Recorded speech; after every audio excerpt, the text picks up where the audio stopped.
Salam, salam, salam. Aku Andreas. Namaku Andreas dari kata dasar Yunani andros yang berarti lelaki, yang kuat, si berani, si pejuang. Benarkah? Mauku juga demikian. Aku Andreas, dasarnya orang keras, orang laut. Aku mulanya pengikut Yohanes Pembaptis. Suatu hari ia berkata, "Lihatlah anak domba Allah." Aku ingin tahu dan aku mengikutinya. Ternyata benar, dialah Mesias yang dinantikan berabad-abad lamanya. Aku gembira dan bahagia. Aku tak bisa diam, maka aku mengajak saudaraku Simon menemui dia juga. Yesus mengajak kami menjadi penjala manusia. Saudaraku Simon diangkatnya menjadi Petrus, Kefas artinya batu karang, bahkan menjadi kepala gerejanya. Wow, aku happy-happy aja. Aku dan semangat Rasul. Apakah kebanggaanku sebagai Rasul? Sederhana. Bahwa aku bisa membawa saudaraku kepada Yesus. Juga ketika tidak ada makanan bagi ribuan orang, aku melihat seorang anak dengan 5 roti dan ikan di tangan. Aku membawanya pada Yesus. Dan aku ingat mata, wajah anak ini ketika melihat roti dan ikannya menjadi banyak sekali di tangan Yesus. Juga ketika ada beberapa orang Yunani mau menemui Yesus, Filipus bersama aku membawa mereka kepada Yesus. Hal-hal kecil ini membuatku bahagia sebagai rasul.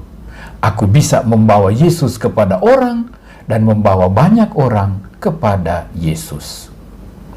Aku juga percaya bahwa Tuhan berkarya dalam diriku, terutama lewat doa. Pernah ada seorang tua yang telah puluhan tahun hidup dalam dosa dan mengaku tak mampu bertobat. Aku menangis, aku turut sedih karenanya, dan aku berjanji tak akan makan daging sebelum ia bisa lepas dari kelemahannya. Ternyata tidak sia-sia. Orang tua itu kemudian ikut berpuasa dan akhirnya ia bisa bertobat sungguh-sungguh.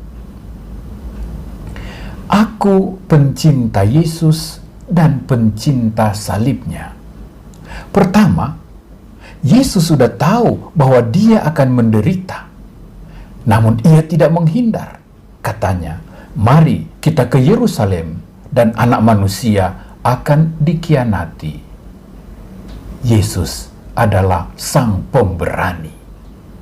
Dan ketika Petrus menghalangi, "Jangan hal itu terjadi Tuhanku," Yesus menghardiknya, "Pergi engkau ke belakangku, setan." Yesusku tidak cari aman.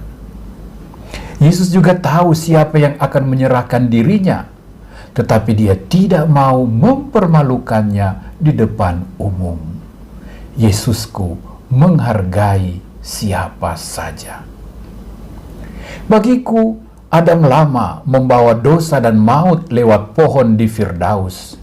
Tetapi Yesus, Adam baru, menghapus pelanggaran tersebut dengan wafat di atas pohon keselamatan di Golgota.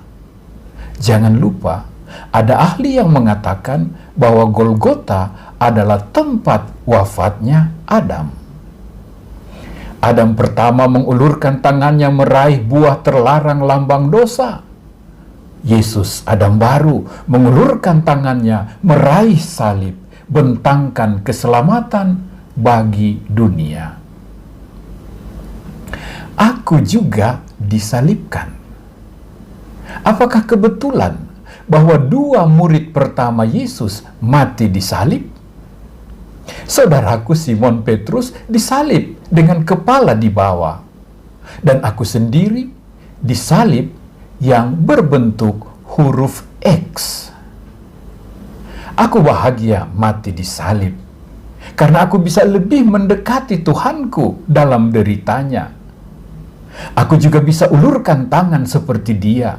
Aku bisa juga buktikan ajaran-ajaranku tentang salib, yang adalah tanda cinta, kurban, dan keselamatan. Oh salibku, Engkau adalah jalan menuju penebusku. Saudara, di atas salibku ini, aku tidak dipaku, hanya diikat, agar deritaku bisa lebih lama. Ternyata aku dapat bonus 2 hari dari Tuhan untuk tidak cepat mati, agar aku tetap bisa berkhotbah dari salib. Itu pun ada godaan iblis datang. Atas permohonan banyak orang, algojo-algojo mencoba melepaskan aku, tetapi aku menolak. Dan tangan mereka tak mampu melepaskan ikatan-ikatan itu. Sampai tiba-tiba ada cahaya terang dari surga meliputi kami. Dan ketika terang itu hilang, aku pun lepas dari derita salib. Aku, Andreas, wafat 30 November tahun 60. Apakah aku bisa menjadi teladan bagimu? Terserah. Pertama-tama, bersukacitalah karena menemukan Mesias, dan segeralah membawa orang lain kepada Sang Mesias. Itu saja, selebihnya nanti Tuhan yang bertindak. Tidakkah kita perlu lebih dan sungguh mengenal Yesus secara pribadi? Lebih dan sungguh membawa orang kepada Yesus? Sudah berapa orang yang kau hantar? Sungguh, sudah berapa orang yang kau hantar kepada Yesus? Jangan sampai ada yang malah menjauh dari Tuhan karena engkau. Kedua, salib adalah jalan menuju Yesus. Nah, bagaimanakah sikapmu pada salib? Bagaimana sikapmu pada pengorbanan, solidaritas, pemberian diri, kenosis, sacrifice? Oh ya, jika salibmu terasa berat, cobalah mewartakan. Ya, mewartakan. Siapa tahu Tuhan juga memberimu kesempatan mewartakan Dia di saat-saat itu. Terakhir, maaf, aku bukan sombong, tapi begini, di atas gereja Santo Petrus di Roma didirikan ratusan patung, dan Yesus berada di tengah-tengah deretan ini. Di sampingnya, orang menempatkan Yohanes Pembaptis. Pantaslah, wajarlah. Tapi, siapa seharusnya di samping yang satu? Ibunya? Petrus sang wakil?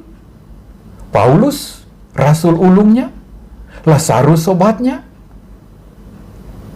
Ternyata aku, Andreas.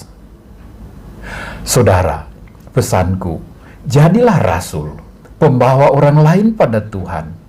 Maka Tuhan akan sangat menghargai kerasulanmu ini.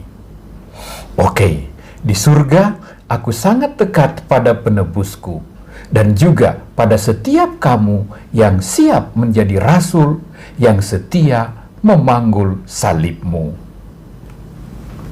Marilah berdoa.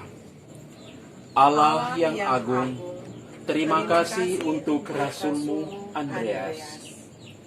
Oh Santo Andreas yang mulia, engkaulah yang pertama mengenal dan mengikuti Sang Anak Domba Allah.